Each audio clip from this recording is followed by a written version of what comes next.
लगता है, उसी प्रकार शास्त्र भी डरते, क्योंकि वेदों के मर्म को तभी आप समझ पाओगे जब सांगोपांग वेदों का किसी सुलझे हुए सद्गुरु के सानिध्य में शिक्षा प्राप्त की हो। वेदों में लिखा कुछ जाता है, बोला कुछ जाता है। इसलिए शास्त्रों ने सावधान किया कि बिना किसी आचार्य की कृपा के बिना मनमुखी ढंग से मत पढ़ना, ये तो अनिष्ट हो जाएगा। बोलो राधे राधे।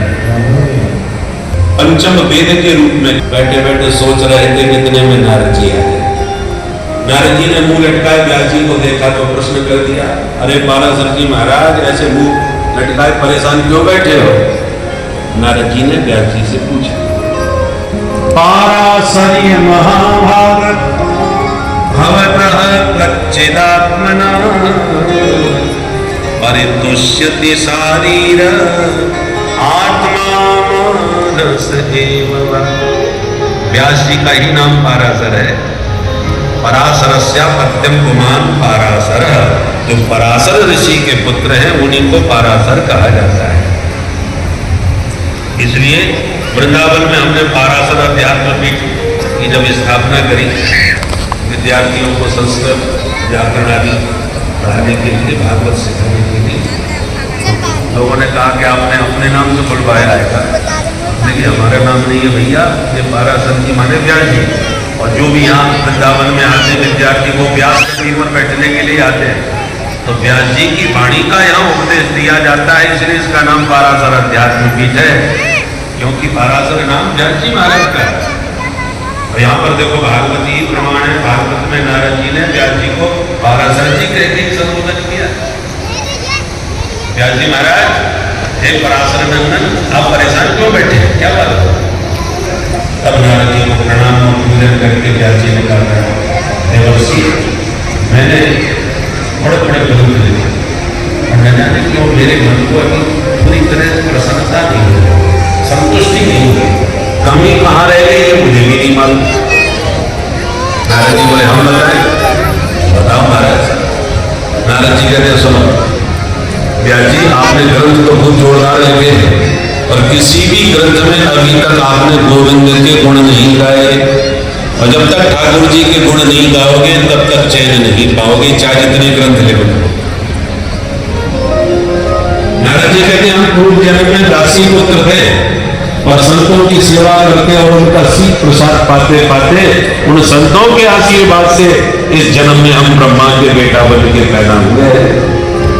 और एक दिन मैं बड़े प्रेम से कीर्तन कर रहा था कि इतने में भगवान श्री हरि मेरे कीर्तन से इतने खुश हो गए कि सब जगह गदापन मेरे करके प्रकट हो गए। बोल भक्तवत्सल भगवान, मैं तो उनके चरणों में लोटपोट हो गया। तब भगवान ने बड़े प्रसन्न होकर के ये वीणा मेरे हाथों में थमा दी और कहा, पुत्र ये ब्रह्म विभूषित वीणा है, इस वीणा पर मेरे नामों का कीर्तन करते हुए संपूर्ण जगत में विचरण करो, हमारा आशीर्वाद हो। नारद जी कहते जब से ये वीणा ब्रह्म ने मेरे को पकड़ाई है तब से वीणा बजाता होगा, उन्हीं के गुण गाता हुआ संसार में घूमता हूँ। और भगवान के गुणों का ये चमत्कार है कि जो दासी पुत्र नारद था आज जगत पूज्य नारद हो गया। मानव दानव दैत्य राक्षस सब जगह मेरी पूजा होती है। यह है प्रभु के गुणगान का चमत्कार। वीणा कोई साधारण वीणा नहीं है, भगवान ने अपने हाथों से दी है। और इसकी विशेषता क्या है? नारद जी अपनी वाणी, अपनी वीणा की विशेषता व्यास जी को बतला रहे हैं। कैसी वीणा है? देव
मूर्छये